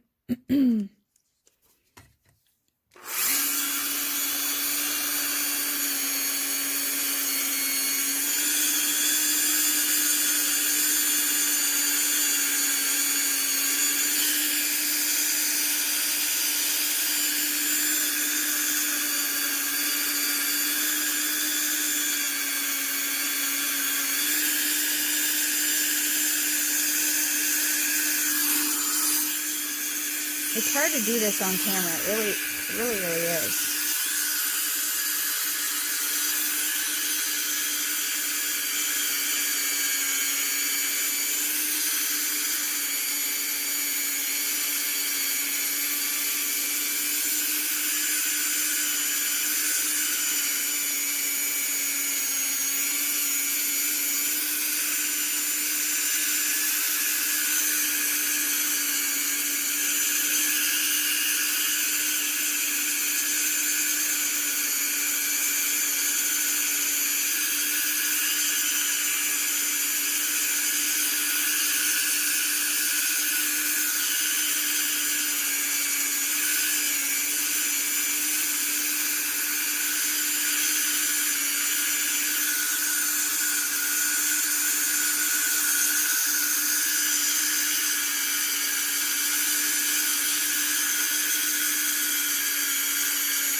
I'm just rounding these corners a little bit.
I'm working at a pretty high speed. I'm working over a little over 15, speed 15. And this goes up to, I think, 35, 5 to 35. So that's speed 15 right there.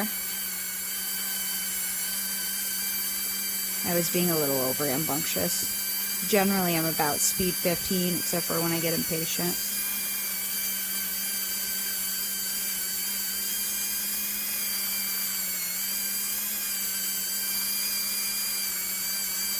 And I use UV resin because I find if I was to use regular resin at my house, I would end up with dog hair dust or something, because I'm doing it in the basement, in our basement.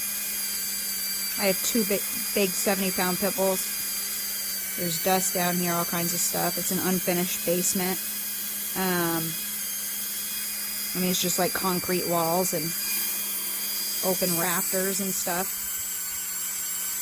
And it's freezing. It's unheated, which is why it's 56 degrees in here, Fahrenheit. So it's cold.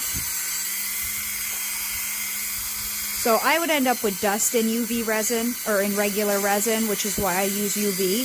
But I do think people who use regular resin, when I see it, I think regular resin gives it a better look. Like, there's less risk of air bubbles and stuff with regular resin. But with this one, because the back is pretty plain, I'm not going to resin the back side. I'm just going to resin the front side. But if I did the back, I would do the front, and then I usually would take the resin along the sides with a silicone brush, which I've showed you at one point. So go back through my old tutorials if you want to see different things that I've showed at different times. And then I would resin the back. So I think I'm just going to resin the front on this. And there are no grooves in this one, so there's no sanding dust. Maybe a little groove right there on the back side, but I don't see any sanding dust in it.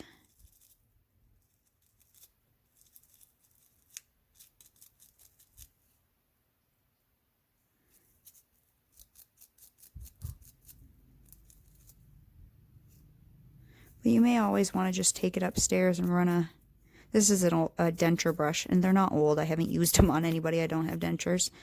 But I work in the dental field, so I have all kinds of stuff like this from when I was in hygiene school. We had to buy them to give them to patients, so I still have tons of leftovers. Okay, so I'm going to stop this right here, and then I'll fast forward along me resining it with my UV resin. And I think today I've been using, I still have Decorum, I have Easy Dome, I have the Lisa Pavelka Magic Gloss, I have Tiny Pandora's Magic Gloss, but lately, as for a quick cure resin, which yes, you will get some distortion, but it takes like, I usually leave it in for about 10 minutes, but it only takes like 4 to 6 minutes to cure. I either use Decorum or someone gave me some of this to try. So I've actually been using this and I don't mind it. And it is colder down here, so it might be a little thicker actually. So I'll use that and my torch and a little silicone brush to spread it out. I've been using one of these silicone brushes rather than a toothpick because I can just wipe this off and reuse it rather than chuck a toothpick every time. Or you could use even one of these bigger ones. You know, they're silicone brushes. Same thing. These are just smaller. These don't have any name on it, and I couldn't find them on my Amazon, so I'm really not sure where I got these. But they really work well for sculpting. Or they're called sculpting brushes or clay brushes or whatever. They're silicone. So I use that to spread the resin around, and then I lightly torch it with a low flame to get the bubbles out. I put it on this pyramidal resinating mat, or it's a silicone mat. Yes, someone told me the other day I'm supposed to have it on this side. I get that. The reason why I don't have it on this side is say my resin starts to run off. I've had times where the resin ran off and it traveled along these lines here, and then on the back of my pendant I had a whole bunch of lines of resin on the back. Whereas if I put it on the points, okay, and I stand it on the points, if it starts to run off, it goes down in the cracks. It doesn't settle on the back of my pendant. So I get the way it's intended to be used, but after playing myself, I prefer to use it this way, okay? So I know things can be intended a certain way, and someone will tell me, oh, you're using it wrong. Well, I may be using it wrong from the intended use, but I prefer it like that, okay? You do it however you feel like.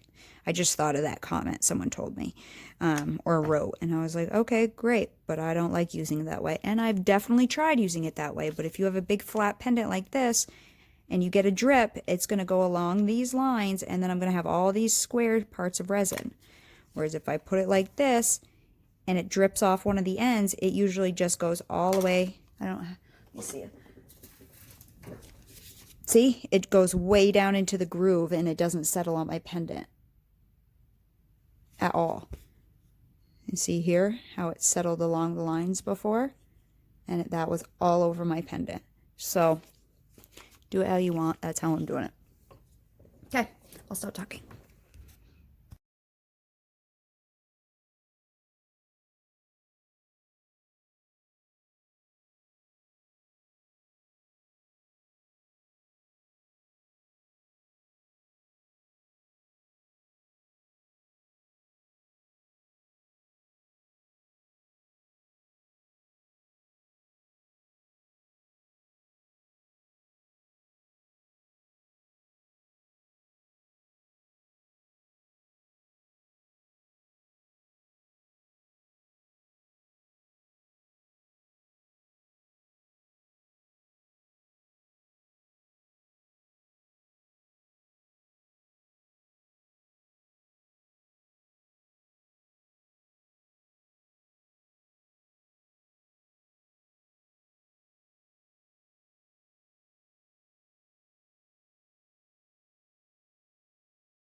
Okay, so here's my resin pendant here. I'll hold it up a little closer so you can see it. You know, with UV resin, that's what I was saying, you tend to get a little air bubbles. See, I got tiny little ones, and I don't see that with regular resin as much. It definitely gets a glossier surface. or a nicer finish, but I'm going to have hair in it or dust or whatever, and it's just going to happen. Sorry, my dog's in the background chewing on a toy, so try to get a little light off of that. But it just really, resin, I like resin as a finish. One, I like the way it feels. And again, I find myself when I'm talking to someone at work or whatever, I'll just be rubbing it. And two, you know, if I spray perfume on it or whatever, I don't tend to get issues. Where if I spray perfume on regular polymer clay, the alcohol seems to do something to it. I just like the way it finishes better. But again, whether you use wax or some kind of sealer, that's all your preference. So anyways, now I'm going to hang this, and I think I'm going to hang it with this on the top because I like these 3 dots on the bottom, and I think you'll see them more on the bottom.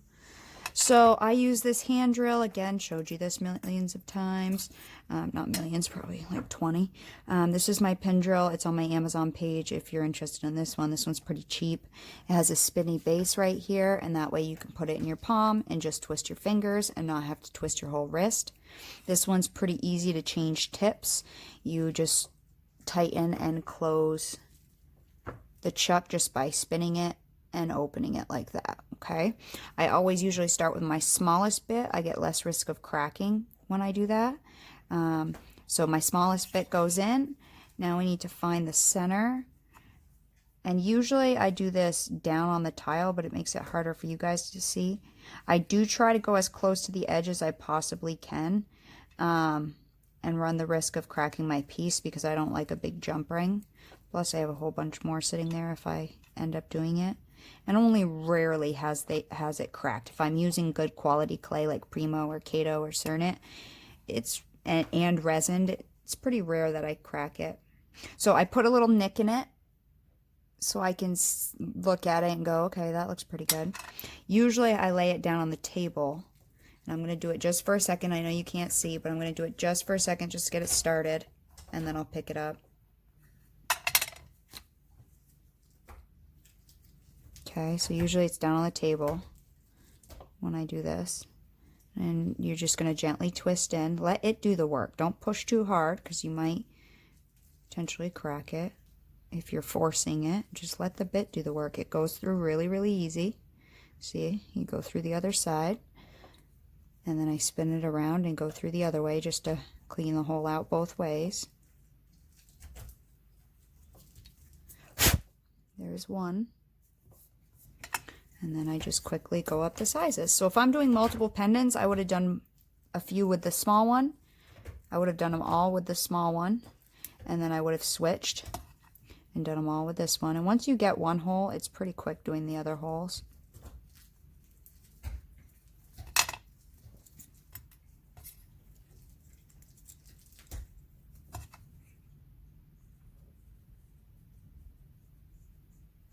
Until you get to whatever size you need for your gauges of jump rings. Oh my god.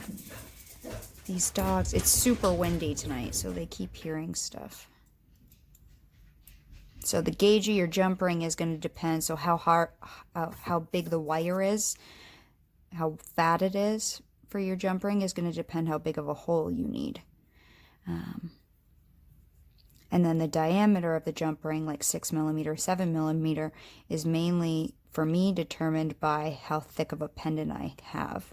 Because the jump ring's a circle, right? And if you have a tiny little circle, it won't go through the thickness. As it's coming up, it'll get caught in the middle of the pendant, you know, if you have a little circle. So for me, I feel like if I have a thicker pendant, I need a larger jump ring. If I have a thinner pendant, I can go with a thinner jump ring. I didn't get much distortion on this pendant with my UV resin. Yeah, it pulled up the end a little bit here, but I didn't, just a little bit. But if that doesn't bother me at all. If it bothers you, you can always resin the backside, and usually that will straighten it off. But again, that tiny little bit of curving, I don't think if I say anything to anybody, no one's going to notice that. Yeah, I really, really don't think anybody's going to notice that. Did I just do my last size?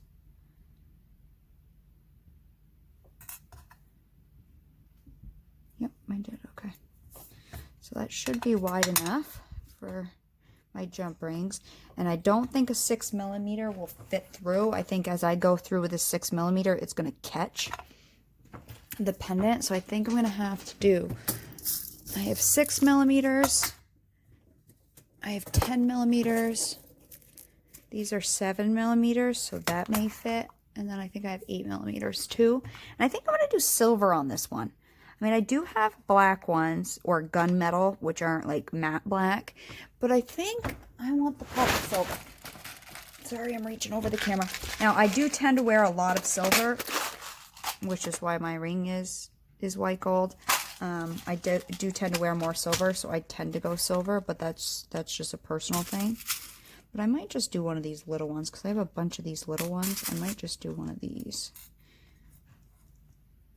little ones like that. So it's kind of nondescript, but choose whatever you want. And I buy mine all over the place. I really do. I don't know if I bought them on Amazon. I put them on my ambassador page, but most of the time it's like eBay and Etsy. I just search bales for jewelry making, pendant bales. You know, I just do all kinds of searches. Black bale, silver bales, you know, you can just Google search it, do whatever you want. So I have these bent nose pliers here. These are from Beadalon. I've said before I really like these because they're small and they fit my hand really nice. I bought one at Michael's and I liked it so much I found it on Amazon. I think it was like $8, $8 to $12. I don't remember, but I have like 4 or 5 different brands of pliers, and these are my favorite just because of the size of them. They're really skinny. I have ones like this other brand I have. It's a lot fatter, and look how much further apart it is. So it's harder for me to grip that, you know what I mean? It's just, I don't know, I don't like those ones as much. These ones are like, I really like them. And it's easier when you have to, but you don't need to. So when you're opening a jump ring, you're not pulling it apart, you're twisting it front to back or back to front, it doesn't matter. So ready, we're gonna grab both sides. And you would think you would wanna grab them like this, with the tips like that, your plier tips. Okay, you would think you wanna grab them like that. You actually don't, because you get more distortion. You wanna try to grip it with as much of the plier as you possibly can, like this. See that? So when I was making chainmail, I learned that. So again, we're gonna twist front to back and open it up. We're gonna slide it through our pendant, up through the back side. Okay. And again, depending on your width will depend, because if I use, so that this is a 7mm, but if I use this 6mm jump ring and hold it up to this pendant, the circle, you see the loop size? Like, look at the top there. If I went to push that end through, if I was going to slide this through there, it would actually start to catch before it made it all the way through. It'd start to actually gouge the hole. It wouldn't, the curve wouldn't be wide enough to make it through all the way, if that makes any kind of sense. But the more you do, the more you'll see that. Let me close this back up so it doesn't get caught in a bunch of them in there. So once you got it on, you just slide on your bail, grab one side with your plier. You can do it with your fingers too. Grab your other side and twist to close. Now usually if you go past a little bit, you hear it click and then go back. Now not every one will click by it. They don't, when they mass produce these, they don't make them perfectly. And I also see right here, you see how one is sitting up higher than the other? Sometimes that happens. What I'll do is I'll just grab it with my tip of my bent nose pliers and try to make it flush.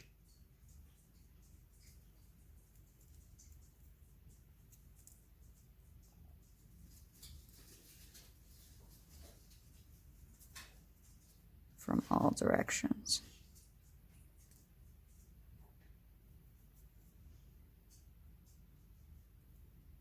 Okay. And that's it right there. Okay, so that's a mokume gane hidden magic type pendant with red, black, silver. Let me just put it on my little broken chain here, my jewelry stand. This is my broken chain. That's what I used to take pictures of them on to put on my YouTube. Just this broken chain.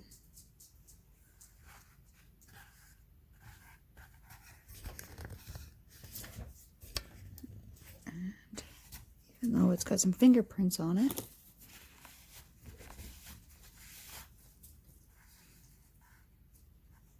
that's what we have. Okay, so pretty simple, easy pendant technique here. Nothing really crazy about it. So give it a try. Do whatever colors play. It's a fun one to play with.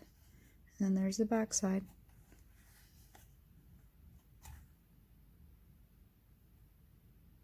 It's showing up really bright on camera right now, but it's not that bright, that's for sure. It's more muted in red life, or real life, not red life. In real life, it's more muted, but I think it's cute no matter what. So anyways, I will see you guys next time. Hope you enjoyed it. Later.